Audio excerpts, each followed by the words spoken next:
Shalom, shalom. All praises to Yahweh, Bahasham, Yahushai, Bahasham, Rachak, Kodash.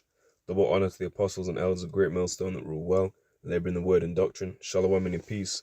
May that be unto the elect of the nation of Israel. Right, so in Sirach chapter 2, concerning the certain persecutions, troubles, stress, and pressure we may go through, and you can't fold, you can't get weak, you can't faint. When you feel, just like it says, bodily exercise profiteth little, but godliness is profitable unto all things. So, brothers might be into sports, might be into the gym, they might be into this. But that same way, when your coach says, all right, keep pushing. Basketball, maybe you did in the world.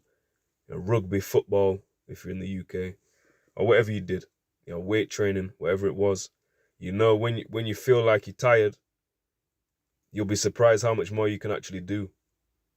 Right, so how much more so for godliness, right, for the Most High. When the spirit of Yahweh Bahasham Yahushai can push you through. Right, something for a spiritual rather than for a carnal purpose. So we've all struggled, with certain shit in the world, gone through that to get something or to aim for a corruptible crown. So we need to keep pushing for an incorruptible crown. So this is Sirach chapter 2 and verse 1. It says, My son, if thou come to serve the Lord, prepare thy soul for temptation. Okay, so we're meant to be aware of this, right? Not treat it like a strange thing, get caught off guard with it, because we were told of these things, right? We're stirred up by remembrance. What am I looking for? All right, 1 Peter chapter 4 and verse 12. Beloved, think it not strange concerning the fiery trial which is to try you, as though some strange thing happened unto you, but rejoice inasmuch as you are partakers of Hamashiach's sufferings, that when his glory shall be revealed, you may be glad also with exceeding joy. So if you go through, you read about it, and then when it happens, you bug out. Why? You knew it. You were already told. We were already warned of this. So there's no reason to freak out. We've been given the tools we need. We've been given all that we need to make it to the other side. We've been given the keys, the password, should I rather say, right? The names of Yahweh, Yahushai, right? Calling upon Yahweh, Bahasham, Yahushai, in sincerity, in faith, is how we're going to make it out of here, right? By faith and by works. So we take it for granted. It was granted unto us, but don't be ungrateful. Okay, and use it or you lose it. Like it says, if you're not flipping it, if you're not trading, you've put your pound in a napkin. That's no good. The Lord will judge you for that. Sirach chapter 2 verse 2. Set thy heart aright and constantly endure, and make not haste in time of trouble. Right? So if you making haste in time of trouble is not being hasty, it doesn't mean make not haste to do what's right, but it means making haste. For example, if you get pressured in the time of the MOTB charagma rolling out, and it might be your woman, your family, whoever it is, your work, your employer, your boss, manager, whoever it is, giving you pressure to get this thing, and you do it, you've made haste in the time of trouble, right? You've sought out another way, right? You're trying to climb up some other way. So would you be a thief and a robber? No one's going to inherit the kingdom with a charagma up in them. Okay? And just because you put it in, doesn't mean you can just take it out. Right? You can try, but let's see. Verse 3, cleave unto him and depart not away, that thou mayest be increased at thy last end. So similarly, going back to the bodily exercise analogy, when you're doing weight training, you're lifting, so you start off 5 kilograms, and you progress to 7, 10, 15, so on and so forth. What has to happen is your muscle has to break down right before it's built on top. So there might be times you feel worn out, you feel like you can't go anymore, but that's when you need to push yourself, right? That's when you need to keep going. There's no way you should be sat there idle for a week. That's unacceptable. Okay, verse 4. Whatsoever is brought upon thee, take cheerfully, and be patient when thou art changed to a low state. So be patient and understand and appreciate that you're getting chastened, right? And if you don't deal with it, I'll read it. Hebrews 12 and Hebrews 12 starting at 5. And you've forgotten the exhortation which speaketh unto you as unto children.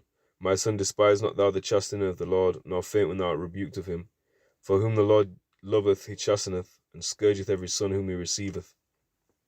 So if you're going through some shit, if you're getting afflicted, if you're getting tried, that's a good thing, right? If you're going through, you're too comfortable, everything's going well, you know, every single thing is fine, you know, you need to check yourself, examine yourself, whether you're in the faith, if you're being reprobates or not.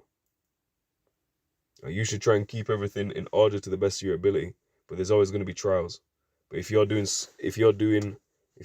abusing the world rather than using the world, you know, things might go a bit too smoothly, right? You might be full now, but when the time comes of tribulation, you will mourn and weep. Oh, sorry, you will be hungered. Okay, and if you're laughing now, you know, you're too mirthy. When the time comes, you will mourn and weep, you know, because you're involving and overindulging in the world, right? And that's a very slippery slope, a dangerous path. Now, what does it also say? Wine and women make men of understanding to fall away, and he that is impudent will cleave unto harlots. Paraphrasing, right? So Jake, you know, in the club, you know, can get caught off guard, can get caught slipping. You know, never underestimate the power of that to happen, right? Solomon, the wisest, what did he do? He ended up going into the gods of the other women. Okay, and that was his downfall. There's nothing wrong with him necessarily dealing with a lot of the women that was outlined. You know, there's clearly ones in Deuteronomy 7 that we can't lay with, but there wasn't necessarily a problem with him dealing with those women, but he went into idolatry due to it, right? So he was following upon the woman when the woman's meant to be under the man.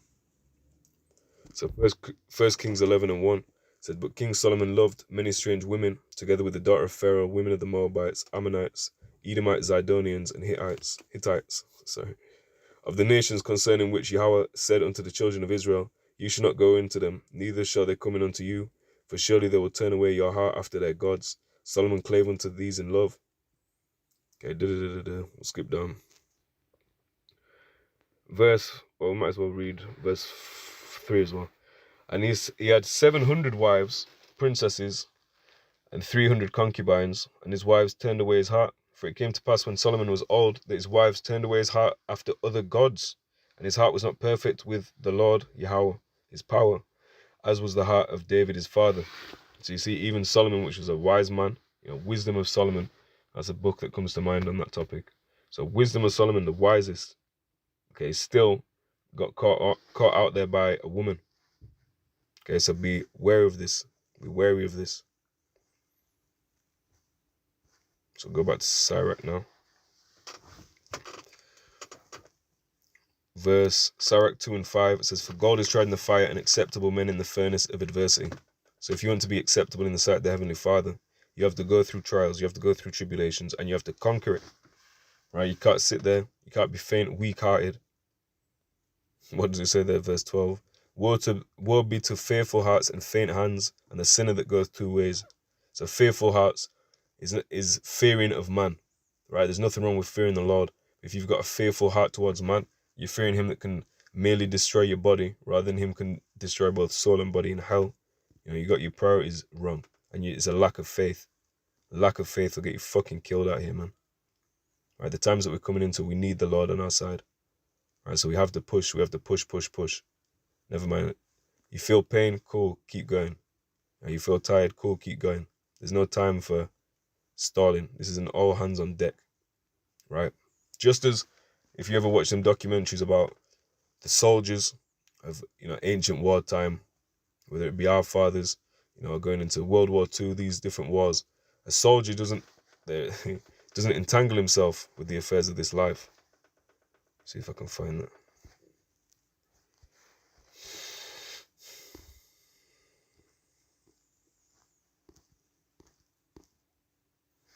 2 Timothy chapter 2 and verse 3, thou therefore endure hardness as a good soldier of Yahushua HaMashiach.